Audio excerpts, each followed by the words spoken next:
Bilo je pravo zadovoljstvo baviti se njome.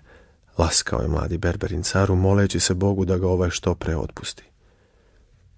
Ako je tako, dođi opet. Evo ti 12 zlatnika za tvoj trud, reče car, a mladić se obradova. Kamen mu pada sa srca, ne samo što je spasao živu glavu, već je i bogato nagrađen. Ode mladi Berberin u grad, vrati se svom majstoru u berbernicu, a ovaj ga upita. Kako je bilo? Odlično, car je divan čovjek i bogato me nagradio, reče šegrt ne pominjući careve kozje uši.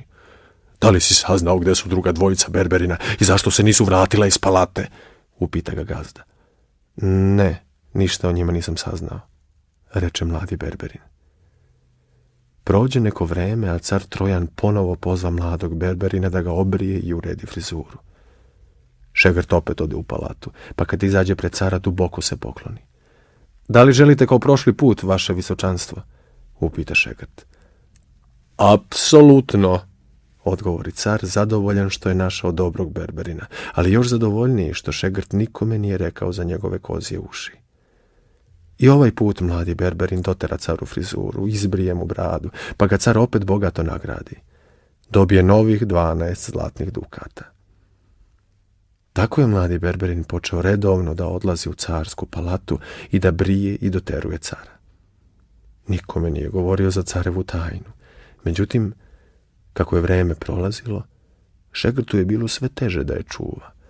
Počeo je da biva sve čutljiviji i tužniji i nije više mogao ni da jede. Počeo je da vene. Šta se sa tobom dešava, šegrtu moj? Upita ga majstor, a ovo je samo odmahivao rukom. Jednog dana, kad više nije mogao da izdrži, šegrt poveri majstoru da mu nešto teško leži na srcu. Pritiska me jedna tajna.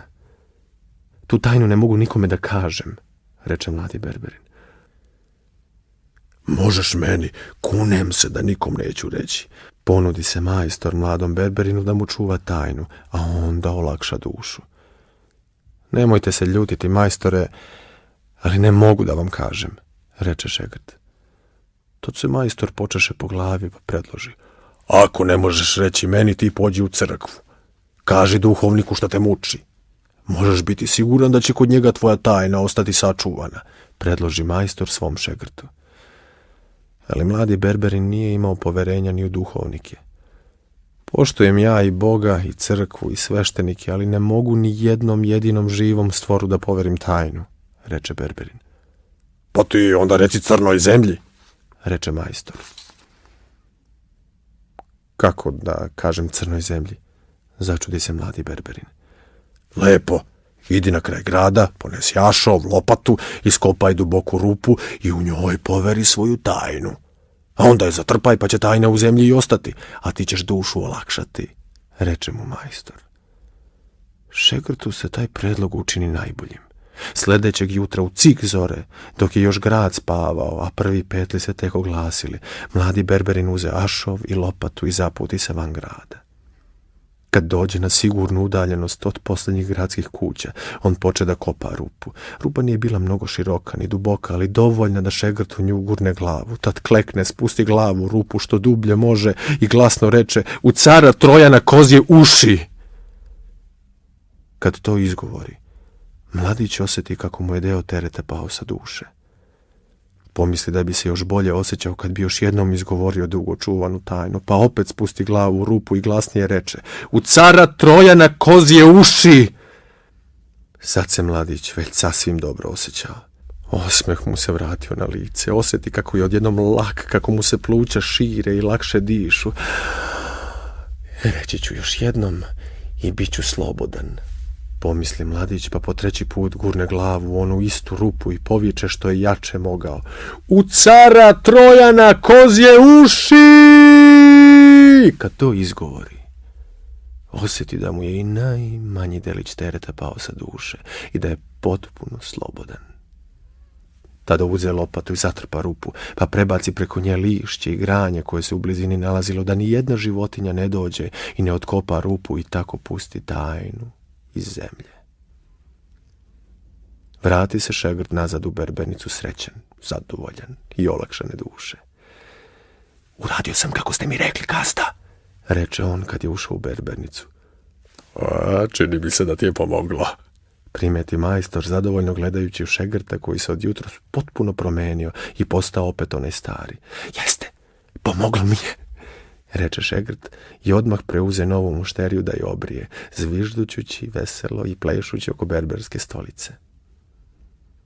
Prođe opet neko vreme, a na onom mestu gdje je mladi berberin zakopao tajnu, izniknu zova, prava kao sveća. Prolazili tuda čobani, goneći stada ovaca, pa im se učini da je baš od te zove najbolje napraviti sviralu. Vidi kako je prava! Odavno nismo ne išli na tako dobru zovu. Ko stvorena za svirale, reče jedan čobanin drugome. Zatim uze nož i poseče zovu te napravi 2 frule, za svakog po jednu. Kad završi, dune čobanče u frulu da isproba kakav je zvuk. Desi se nešto što niko nije očekivao. Kako čobanče dune u sviralu, tako iz nje izađe neki glas koji je pevao: U cara Trojana kozje uši. Čobani se iznenadiše, pa i prepadoše. Uze drugi čoban sviralu napravljenu od iste zove pa dunu u nju. I ponovo izađe isti glas koji zapeva: U cara Trojana kozje uši. Ubrzo se po celom carstvu razglasi da ima neko čudno drvo zove. Kogod da od njega napravi sviralu, ona uvek isto svira: U cara Trojana kozje uši. Dođe i do cara glas o čudnim frulama. Deca su trčala gradskim ulicama i duvala u svirale iz kojih je izlazilo: U cara Trojana kozje uši. Pozove car mladog berberina pa ga upita: Zašto si razglasio da imam kozje uši? Mladi berberin se uplaši i požuri da caru objasni da nikome nije njegovu tajnu poverio. Nisam, tako mi Boga, nisam nikom živom rekao, poče šegrt da se pravda. Onda ispriča kako je tajnu mesecima brižno čuvao, ali ona počela iznutra da ga izjeda. Nisam mogao da spavam. Osjećao sam strašan teret na duši. Na posletku poslušao sam savjet mog majstora i tajnu poverio crnoj zemlji. Otišao sam van grada, iskopao rupu i njoj rekao ono što me mučilo, ispriča šegrt. I još doda da je tajnu brižno zakopao, da je jamu prekrio lišćem, granjem i drugim drvećem, kako niko ne bi mogao da je otkopa. Čuo sam da jamu niko i nije otkopao, već da je izrasla zova. Čobančad koja su tuda prolazila i stado napasala napravila su od te zove svirale i kad su dunula u njih, tajna je otkrivena, reče mladi berberin. Kad car sasluša mladog berberina, naredi da se opreme kočije, da ode i lično da se uveri da li je istina ono što berberski šegrt priča. Ako lažeš, čuvaj se, završit ćeš u tamnici. Ali ako govoriš istinu, poštedeću te, reče mu car. Car se izveze u kočiji izvan grada. Kad su došli do onog mesta gde je mladi berberin iskopao rupu, videše da je zova zaista izrasla. Odsecite jednu granu i napravite sviralu, naredi car slugama. Slugi odmah poslušaše, odsekoše deo zove, prave kao sveća, izbušiše rupe i napraviše sviralu, pa dadoše caru da je isproba. Kad car dunu u sviralu, imao je šta i da čuje. Celim brdom razleže se glas koji je zapevao: U cara Trojana kozje uši. Sluge oboriše poglede.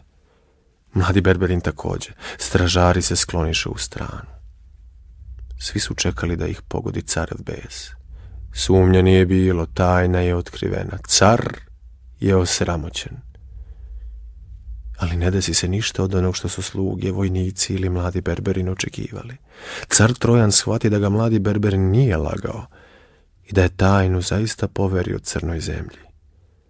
Naredi slugama da ga vrate u dvorac, a mladom berberinu poruči da je slobodan. Govorio si istinu i zato te neću kazniti. Slobodan si čovek, reče car, sede u kočiju i vrati se u dvorac. Mladi berberski šegrt osjeti ogromnu zahvalnost prema caru, kojeg je i nakon otkrića tajne nastavio da brije i doteruje. Car Trojan je postao bolji vladar, Oslobodio je dvojicu berberina koje je držao zatočene. Shvatio je da ne postoji tajna na zemlji koja može da bude sačuvana. Bajku čitao Ivan Bosiljčić.